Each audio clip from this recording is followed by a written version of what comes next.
Hi everyone, I'm going to read you a story today called Henry's Freedom Box. So this is our talking in relation to why we celebrate Dr. Martin Luther King Jr.'s birthday. But I want to show you this story, Henry's Freedom Box, and this takes place about the same time that our story about Harriet Tubman took place. So, Henry's Freedom Box. Henry Brown wasn't sure how old he was. Henry was a slave, and slaves weren't allowed to know their birthdays. I want you to think about how important is your birthday to you. Can you imagine if you didn't know when your birthday was? But that's how little they thought of slaves. Henry and his brothers and sisters worked in the big house where the master lived. Henry's master had been good to Henry and his family, but Henry's mother knew things could change. Do you see those leaves blowing in the wind? They are torn from the trees like slave children are torn from their families. So remember how Harriet's two sisters were sold? So that could happen at any time. That slave, they could be sold off and you might lose your brothers or sisters.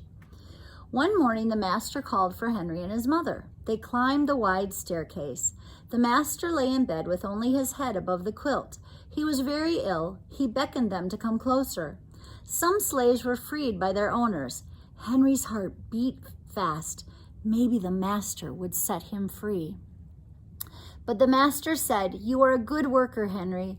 I am giving you to my son. You must obey him and never tell a lie." Henry nodded, but he didn't say thank you. That would have been a lie. So here, Henry was hoping for his freedom, but he got sent to the master's son instead. Later that day, Henry watched a bird soar high above the trees. Free bird, happy bird, Henry thought. Henry said goodbye to his family. He looked across the field. The leaves swirled in the wind. Because now remember, he's headed off to his master's son's house. Henry worked in his new master's factory. He was good at his job. "Do not tear that tobacco leaf," the boss yelled at the new boy. He poked the boy with a stick. If you made a mistake, the boss would beat you. Henry was lonely. One day, he met Nancy, who was shopping for her mistress. They walked and talked and agreed to meet again. Henry felt like singing, but slaves didn't dare sing in the streets. Instead, he hummed all the way home. Can you tell Henry's happy at this point? Months later, Henry asked Nancy to be his wife. When both their masters agreed, Henry and Nancy were married. Soon there was a little baby, then another, and another. Henry knew they were very lucky. They lived together even though they had different masters. But Nancy was worried. Her master had lost a great deal of money. "I'm afraid he will sell our children," she said. Henry sat very still. Henry worked hard all morning. He tried to forget what Nancy had said. His friend James came into the factory. He whispered to Henry, "Your wife and children were just sold at the slave market." "No," cried Henry. Henry couldn't move. He couldn't think. He couldn't work. "Twist that tobacco," the boss poked Henry.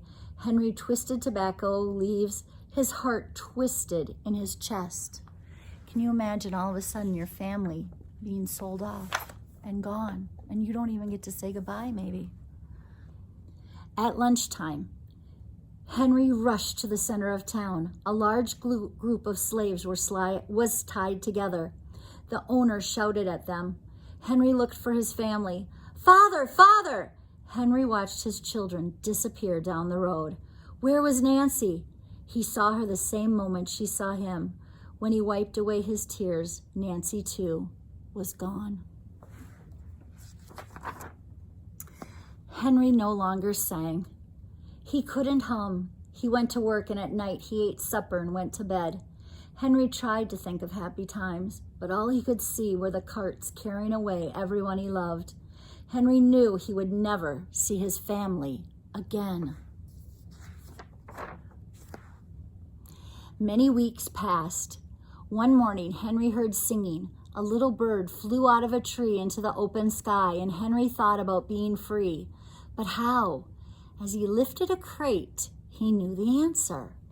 He asked James and Dr. Smith to help him. Dr. Smith was a white man who thought slavery was wrong. They met early the next day at an empty warehouse. Henry arrived with a box. Can you see the box here? I will mail you myself to a place where there are no slaves, he said. I will mail myself to a place where there are no slaves, he said. James stared at the box, then at Henry. What if you cough or someone hears you? I will cover my mouth and hope, Henry said. Dr. Smith wrote on the box, to William H. Johnson, Arch Street, Philadelphia, Pennsylvania. Henry would be delivered to friends in Philadelphia. Then he printed on the crate in big letters, this side up with care. Henry needed an excuse to stay home, or the work boss would think he had run off. James pointed to Henry's sore finger, but Henry knew it wasn't bad enough. He opened a bottle of oil of vitriol. No, cried James. Henry poured it on his hand. It burned his skin to the bone. Now the boss would have to let him stay home. Dr. Smith bandaged Henry's hand. They arranged to meet the next morning at 4 o'clock. So imagine, Henry is willing to burn his hand, the skin, down to the bone. That's kind of like how Harriet Tubman had said she would rather be free, otherwise let her die. The sun was not yet up when Henry climbed into the box. Ready, he said. James nailed down the lid. Dr. Smith and James drove to the station. The railway clerk tipped the box over and nailed a paper to the bottom. Dr. Smith begged the clerks to be careful, but they didn't listen. They threw the box into the baggage car. Hours passed. Henry was lifted up and thrown again, upside down. He heard waves splashing. This must be the steamboat headed for Washington, D.C. The ship rode smoothly, but Henry was still upside down. Blood rushed to his head. His face got hot. His eyes ached. He thought his head would burst, but he was afraid to move. Someone might hear him. You see him in that box all squished in?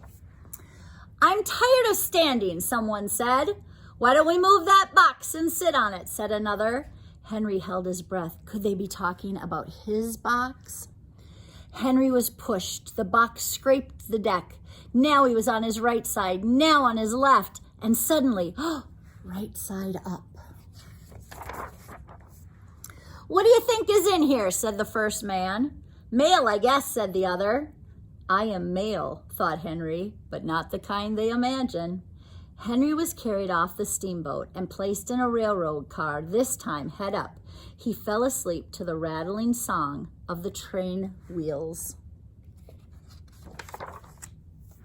He awoke to loud knocking. Henry, are you all right in there? All right, he answered. The cover was pried open. Henry stretched and stood up. 4 men smiled at him. Welcome to Philadelphia. At last, Henry had a birthday. March 30th, 1849, his first day of freedom, and from that day on, he also had a middle name. Everyone called him Henry Box Brown. So there's an author's note, and it says, in the mid-1800s, there were about 4 million slaves living in the United States. Slaves were owned like tables or cows or wagons. Historians believe between 60,000 and 100,000 slaves escaped to freedom. They traveled on what became known as the Underground Railroad. That's what we read about with Harriet Tubman yesterday. The Underground Railroad, of course, wasn't a real railroad. It was all the secret ways slaves made their way from the south to the north. The fugitives hid in carts, rode on horseback, walked hundreds of miles through forests and swamps, and crossed flowing rivers in summer and icebound rivers in winter. They traveled any way they could to reach freedom. Conductors, remember Harriet, and station masters hid them and helped them throughout their journey. When Henry Brown climbed into his freedom box, he hoped he'd be carried to a safe world. He brought along a small tool to make air holes, a little water, and a few biscuits.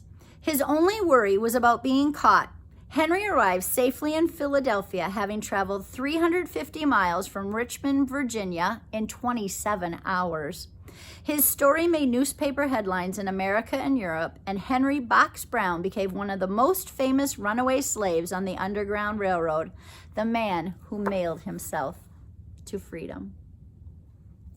We'll have another story tomorrow.